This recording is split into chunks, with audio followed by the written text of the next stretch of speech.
pessoal, tudo bem? Na aula de hoje nós vamos falar um pouco sobre as redes de transportes. É a primeira parte dessa aula com esse tema que nós vamos ver. Nós teremos outra aula para dar continuidade aí à temática. Os transportes e a globalização.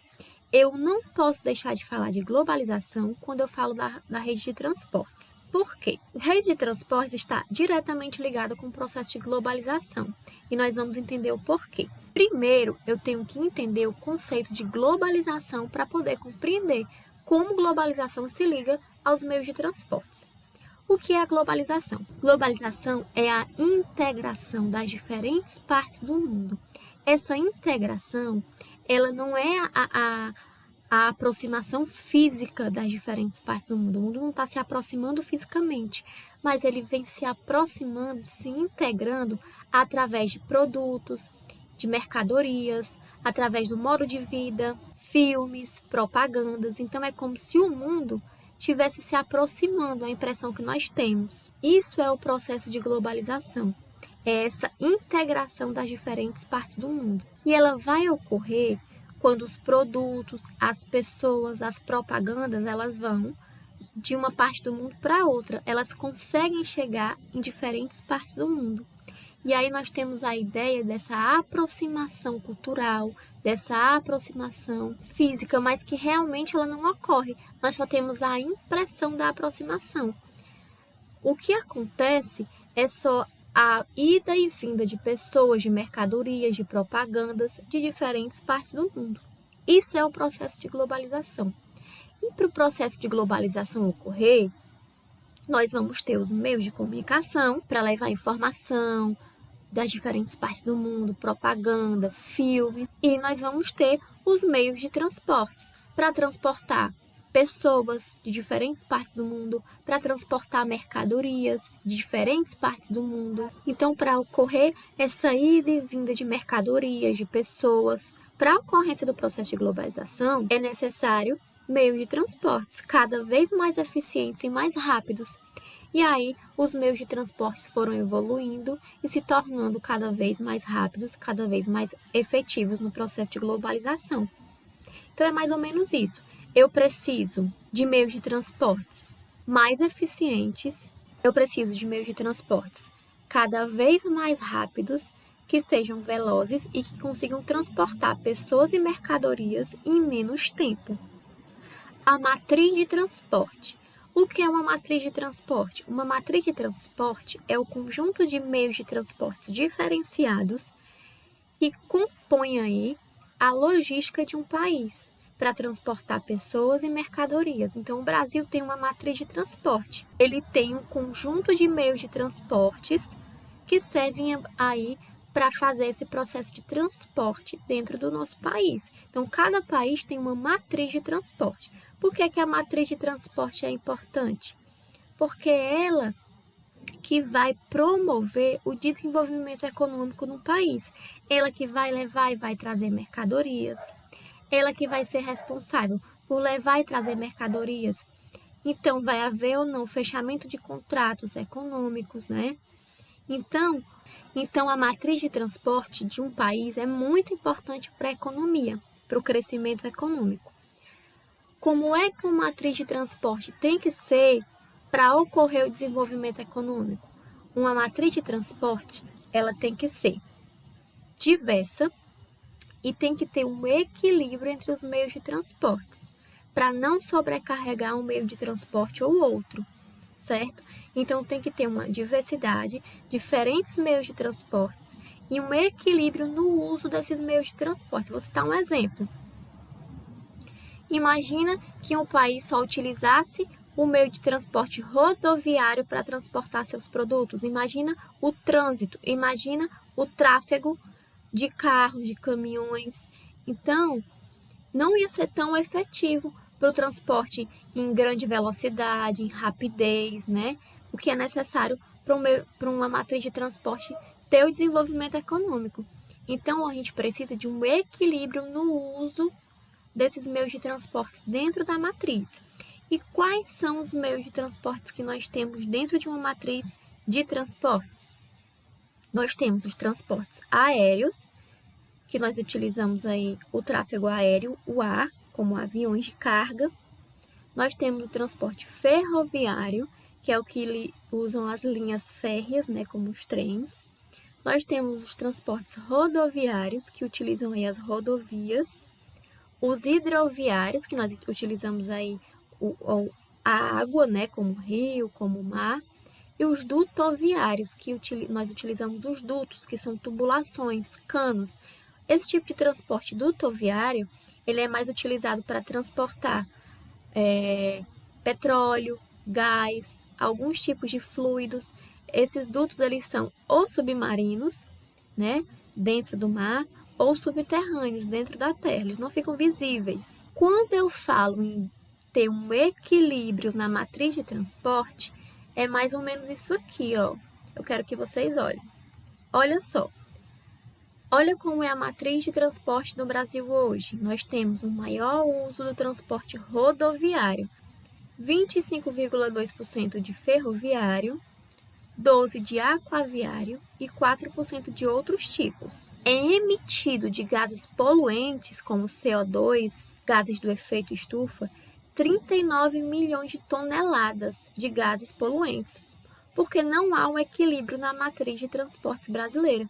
Então, essa matriz de transporte, ela, além de não ser uma matriz tão eficiente, porque grande parte é rodoviário, então as rodovias são extremamente, além de sofrerem com o processo de desgaste, há um intenso tráfego nas rodovias, o que diminui a velocidade dos transportes, principalmente de cargas, e há uma grande liberação de gases poluentes. Se houvesse um equilíbrio maior na matriz de transportes brasileiras, em vez de 58% rodoviário baixasse para 33% e houvesse um equilíbrio entre os outros, 33% rodoviário, 32% ferroviário, 29% aquaviário e 6% outros, não era uma diferença tão grande e a diminuição de gases poluentes já era visível. De 39 milhões de toneladas, diminuiria para 31 milhões de toneladas de gases poluentes. Então, a grande questão de uma matriz de transporte promover o desenvolvimento, tanto econômico, para ter uma facilidade no transporte, quanto social, quanto ambiental, é o equilíbrio no uso desses tipos de transporte, não sobrecarregar um tipo de transporte em detrimento de outros, como nós vemos no Brasil com o transporte rodoviário. A rede de transporte do Brasil. Nós vamos entender como é que hoje, no Brasil, nós utilizamos a rede de transportes e por que é que nós temos um maior uso do transporte rodoviário no Brasil. No Brasil hoje, nós temos um maior uso do transporte rodoviário, nem se compara com relação aos outros. O transporte rodoviário domina a rede de transporte brasileira. Olha só, a China já tem um equilíbrio maior. Você vê, 31% aqui do transporte de cabotagem. O transporte de cabotagem é um transporte aquaviário, que é o transporte de produtos de um porto para outro, mas um porto dentro do próprio país. Então, eu mando o produto de um porto dentro da China para outro porto dentro da China. Então, eu utilizo o mar para transportar esses produtos de um porto para outro dentro de um país. Então, nós vemos aqui, que o transporte rodoviário de cabotagem, eles são praticamente empatados na China. E aí vem o ferroviário e o transporte hidroviário, que é o transporte aí via mar ou via rios, né? Professora, então há uma sobrecarga muito grande do transporte rodoviário no Brasil, né?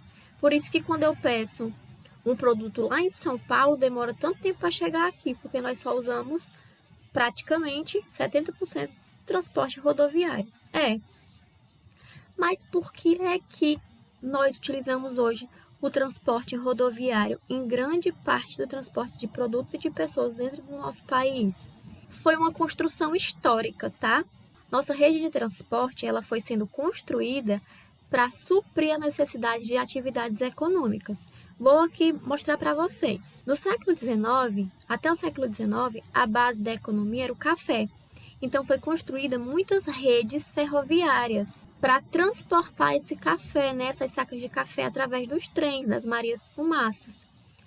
Lá no século XX, iniciou a industrialização no Brasil. E a indústria automobilística foi uma indústria bem presente no sudeste do Brasil, né? A indústria automobilística para o desenvolvimento de carros. Então, se eu tenho desenvolvimento de carros, eu tenho que construir rodovias para as pessoas poderem comprar os carros que são produzidos no nosso país. Então, para suprir a necessidade das indústrias automobilísticas de carro no Brasil, para vender esses carros, para ter pessoas que comprassem, foram construídas rodovias. E aí foi empregado no Brasil grande investimento na construção de rodovias, tornando aí o principal meio de transporte no nosso país.